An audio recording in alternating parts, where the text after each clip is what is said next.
تو کتابوں میں جو ریفرنس لکھے ہوئے ہوتے ہیں وہ بعض مرتبہ جلدوں والی کتابیں ہوتی ہیں تو وہ جلدوں کے ساتھ لکھے ہوئے ہوتے ہیں. میں آپ کو اسی کورس کے دوران احادیث کا صحیح اور درست ریفرنس نمبر مختلف ویب سائٹس اور مختلف حدیث کی موبائل اپلیکیشنز کے ذریعے ڈھونڈنا سکھاؤں گا. حضرت ابو سعید بن معلہ رضی اللہ تعالیٰ عنہ فرماتے ہیں کہ میں نماز پڑھ رہا تھا تو مجھے نبی کریم صلی اللہ تعالیٰ علیہ وآلہ وسلم نے بلایا، لیکن میں نے جواب نہیں دیا.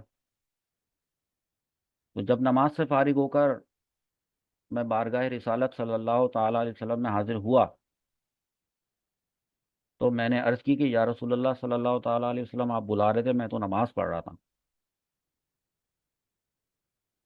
تو حضرت محمد صلی اللہ تعالیٰ علیہ وسلم نے ارشاد فرمایا کہ کیا اللہ تعالیٰ نے یہ نہیں فرمایا استجیبوا للہ وللرسول اذا دعاکم؟ استجیبوا، اس میں للہ کے ساتھ وللرسول بھی ہے، کہ یہ نہیں فرمایا کہ اللہ اور اس کے رسول کی بارگاہ میں حاضر ہو جاؤ جب وہ تمہیں بلائیں. یہ سورۃ الانفال کی آیت نمبر 24 ہے، اس کو نکال کے پڑھیے گا. پھر حضور اکرم صلی اللہ تعالیٰ علیہ وآلہ وسلم نے ان صحابی سے یہ ارشاد فرمایا کہ کیا میں تمہیں تمہارے مسجد سے نکلنے سے پہلے قرآن کریم کی سب سے عظیم صورت نہ سکھاؤں؟ پھر آپ صلی اللہ تعالی وسلم، صحابی فرماتے ہیں حضرت ابو سعید بن معلہ فرماتے ہیں کہ پھر آپ صلی اللہ تعالیٰ علیہ وسلم نے میرا ہاتھ پکڑ لیا اور جب ہم نے نکلنے کا ارادہ کیا تو میں نے عرض کی کہ یا رسول اللہ صلی اللہ تعالی وسلم، آپ نے فرمایا تھا کہ میں ضرور تمہیں قرآن مجید کی سب سے عظیم صورت سکھاؤں گا. تو حضور صلی اللہ تعالیٰ علیہ وسلم نے ارشاد فرمایا کہ وہ صورت سورۃ الفاتحہ الحمد للہ رب العالمین ہے. یہی سبع مثانی، سبع مانے سات، اور قرآن عظیم ہے جو مجھے عطا فرمائی گئی. فرمایا قرآن عظیم ہے پوری صورت کو.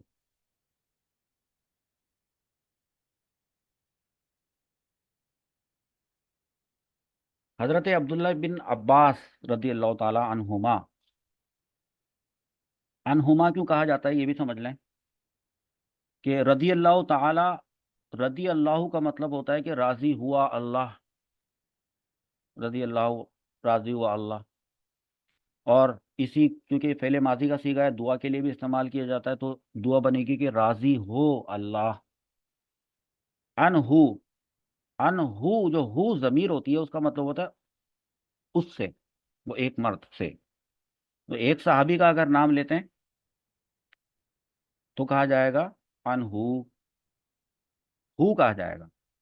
اور اگر دو صحابیوں کے نام لیں گے، دو، تو جو ضمیر آتی ہے وہ ہما ہوتی ہے، تو ہم انہو کی جگہ انہما کہیں گے. میں نے ابھی حضرت عبداللہ بن عباس رضی اللہ تعالی عنہما کہا تھا. ہما اس لیے کہا تھا کہ حضرت عبداللہ یہ خود ایک صحابی ہیں، بن ان کے والد صاحب بن عباس جو لکھا ہے نا حضرت عبداللہ بن عباس، تو حضرت عباس رضی اللہ تعالی عنہ وہ بھی ایک صحابی ہیں. اب چونکہ ان کا نام ان کے والد صاحب کے نام کے ساتھ میں نے لیا ہے تو لہٰذا اس کا یہ مطلب ہوتا ہے کہ مجھے چاہیے کہ میں جب دعا کروں رضی اللہ تعالی والی تو انہو کی جگہ انہما کہوں. تو میں نے یوں نام لیا ہے حضرت عبداللہ بن عباس رضی اللہ تعالی عنہما. وہ فرماتے ہیں ایک فرشتہ آسمان سے نازل ہوا اور اس نے حضرت محمد صلی اللہ تعالی علیہ وسلم کی بارگاہ میں سلام پیش کر کے عرض کی کہ یا رسول اللہ صلی اللہ تعالی علیہ وسلم، آپ کو ان دو نوروں کی بشارت ہو، خوشخبری، جو آپ کے علاوہ کسی نبی کو عطا نہیں کیے گئے، کسی نبی کو عطا نہیں کیے گئے. اور وہ دو نور کیا ہیں؟ نمبر ایک سورہ فاتحہ، نمبر دو سورہ بقرہ. سورہ بقرہ کی آخری آیتیں جو ہیں.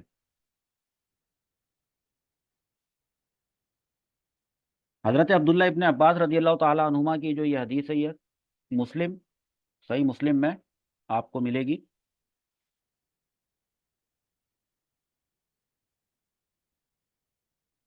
ترمذی شریف کی ایک حدیث 3134، حضرت عبی بن کعب رضی اللہ تعالیٰ عنہ سے روایت فرماتے ہیں کہ حضور پرنور صلی اللہ تعالیٰ علیہ وآلہ وسلم نے ارشاد فرمایا کہ اللہ تعالیٰ نے توریت اور انجیل میں ام القرآن یعنی سورہ فاتحہ کی جیسی کوئی صورت نازل نہیں فرمائی۔ حضرت عبد الملک بن عمیر رضی اللہ تعالیٰ عنہ سے حدیث روایت ہے کہ نبی کریم صلی اللہ تعالیٰ علیہ وسلم نے ارشاد فرمایا ہے کہ سورہ فاتحہ ہر مرض کے لیے شفا ہے، ہر مرض کے لیے۔ آپ تفسیر صراط الجنان جو آپ کو بھیجی ہے کتابی صورت میں، جو ابھی بھیجوں گا، اس میں آپ جب دیکھیں گے تو آپ کو اس کا ریفرنس نمبر وہاں سے ملے گا، شعب الایمان کتاب حدیث کی، اور اس کا حدیث نمبر 2370 ہے۔ تو الحمدللہ رب العالمین کے ہم نے اس صورت کے بارے میں قبل اس کے کہ ہم اس کو پڑھتے کافی معلومات اللہ رب العزت نے ہمیں عطا فرمائی۔ ہے کیا ویسے اس صورت میں؟ اللہ تعالیٰ کی حمد و ثنا کا بیان ہے نا، اللہ تعالیٰ کے رب ہونے کا، دیکھیں رب العالمین، اس کے رحمان ہونے کا، اس کے رحیم ہونے کا، تمام مخلوق کے مرنے کے بعد دوبارہ زندہ کیا جانے کا،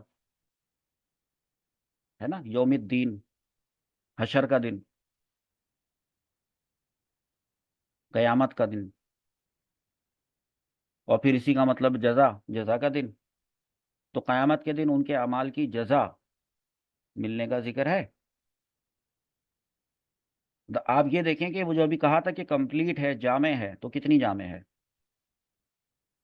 اور صرف اللہ تعالیٰ ہی کے عبادت کے مستحق ہونے کا، صرف اللہ تعالیٰ ہی عبادت کا مستحق ہے۔ ایاک نعبد کے اندر صرف تیری ہی عبادت کرتے ہیں، اور کسی اور کی عبادت کر ہی نہیں سکتے، سوچ بھی نہیں سکتے، یہ بھی اس میں ذکر ہے۔ اور حقیقی طور پہ اللہ تعالیٰ کے مددگار ہونے کا وہ بھی ذکر ہے، نستعین۔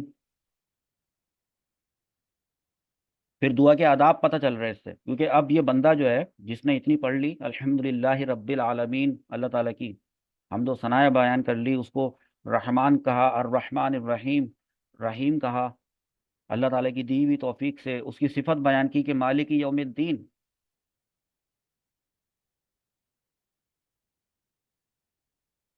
یہ کیوں کر رہا ہے وہ بندہ اللہ تعالیٰ سے؟ یہ عرض کیوں کر رہا ہے؟ کیا کوئی مقصد ہے؟ ہاں مقصد ہے، وہ دراصل اللہ تعالیٰ سے کچھ طلب کرنا چاہتا ہے، کچھ مانگنا چاہتا ہے۔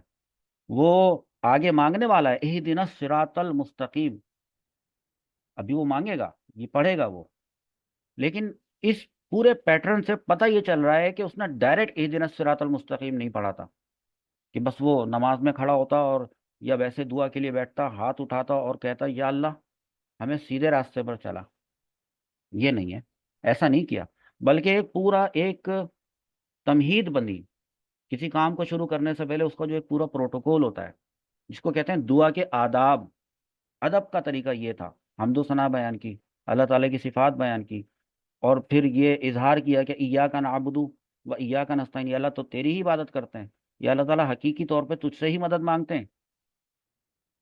اب یہ پورے ایک آداب مکمل ہوئے، اس کے بعد اللہ تعالیٰ سے دین حق اور صراط مستقیم کی طرف ہدایت ملنے، یہ جو اہدنا الصراط المستقیم ہے، اور صراط الذین انعمت علیہم، ان لوگوں کا راستہ جن پر تو نے اپنا احسان کیا، نیک لوگوں کے حال سے موافقت، اور پھر غیر المغضوبی، غضب کیے ہوئے لوگوں کا نہیں، جن پہ تو نے اپنا غضب کیا، علیہم جن پر، ولدالین، اور نہ بہکے ہوئے لوگوں کا راستہ۔ تو گمراہوں سے اجتناب کی دعا یہ بھی مانگنا ہے، مانگ لی اس کے اندر۔ تو یہ چند وہ چیزیں بیان کی ہیں جن کا سورہ فاتحہ میں تذکرہ ہے۔ ویسے یہ ڈائریکٹ تذکرہ ہے، ڈائریکٹلی اس کے اندر ہے جو میں نے ابھی آپ کو بتایا۔ تو کبھی کبھار ایسا ہوتا ہے کہ ایک ڈائریکٹ بات ہوتی ہے اور کبھی ہوتی ہے انڈائریکٹ بات۔ انڈائریکٹ اس کو کہتے ہیں اجمالی طور پر، انڈائریکٹلی بھی اس صورت میں بے شمار چیزوں کا بیان ہے، انڈائریکٹلی۔ حضرت علی رضی اللہ تعالیٰ عنہ فرماتے ہیں کہ اگر میں چاہوں تو سورت فاتحہ کی تفسیر سے 70 اونٹ بھروا دوں. کتنی بڑی بات ہے یہ.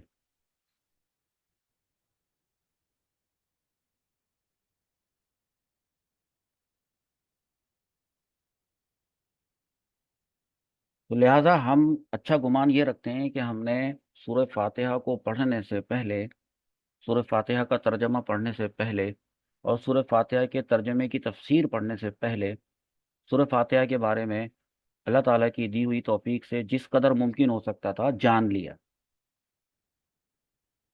جان لیا ہم نے الحمدللہ. اس کے بعد جیسے ابھی میں نے دل سے کہا الحمدللہ، اور یہ اتفاق سے میں نے اللہ کا شکر ادا کرنے کے لیے کہا ہے. اور جب ہم سورہ فاتحہ کا ترجمہ پڑھیں گے اور الحمدللہ اس میں بھی آیا ہے، شروعات ہی اسی سے ہو رہی ہے، تو ہم اس کا ترجمہ پڑھیں گے تمام تعریفیں حمد کا ترجمہ کریں گے. تو میں آپ کو حمد کا دوسرا بھی ترجمہ بتاؤں گا جو کہ صحیح اور درست ترجمہ وہ بھی ہے اور یہ بھی ہے، یعنی شکر، تمام شکر، الحمدللہ ہی تمام تعریفیں اللہ کے لیے ہیں، اور تمام شکر ادا جو ہم کرتے ہیں وہ خاص اللہ ہی کے لیے ہیں. جب ہم سورہ فاتحہ کا ترجمہ اور تفسیر شروع کریں گے تو اس سے پہلے کہ ہم سورہ فاتحہ کا ترجمہ اور تفسیر شروع کر دیں، ہم بسم اللہ الرحمن الرحیم کے بارے میں پڑھیں گے کہ بسم اللہ الرحمن الرحیم دراصل کیا ہے، اور قرآن پاک کی ابتدا میں کیوں لکھا گیا ہے. ہم یہاں سے شروع کریں گے، اور انشاءاللہ عز و جل بسم اللہ الرحمن الرحیم اب ہمارا جو اگلا سیشن ہوگا وہاں سے شروع ہوگا. آج کا سیشن جو تھا وہ سورۃ الفاتحہ کی اہمیت اور اس کی فضیلت اور اس کے بارے میں دیگر معلومات، اللہ تعالیٰ نے ہمیں اس میں کامیاب فرمایا. تو اب ہم چلتے ہیں بسم اللہ الرحمن الرحیم کے بارے میں جاننے کے لیے.